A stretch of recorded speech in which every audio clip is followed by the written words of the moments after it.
tere, mina olen Seren Tartu Teaduspargist. Mina olen Heilo Tootri ülikoolist. Mina olen Ramon ka Tartu ülikoolist. Ma saime Sereniga tuttavaks tänu Estate projekti. Ramonit ma teadsin enne. Sinna projekti sa öelda tohtinud. Juba läks asja. Aga ei ole hull. Ja nemad ei ole mitte ainult sõbrad, kellelt me saime, vaid tegelikult on palju häid sõpru nüüd ka Lätis. Näiteks Demo keskuses, nii Riias kui Ventspilsis, näiteks ülikoolides. Nii Tartus kui Riias.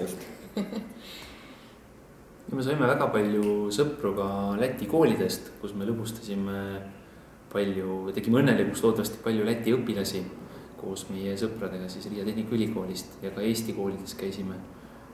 Väga palju positiivset emotsioone jäi nii õpilastele kui meile meelde.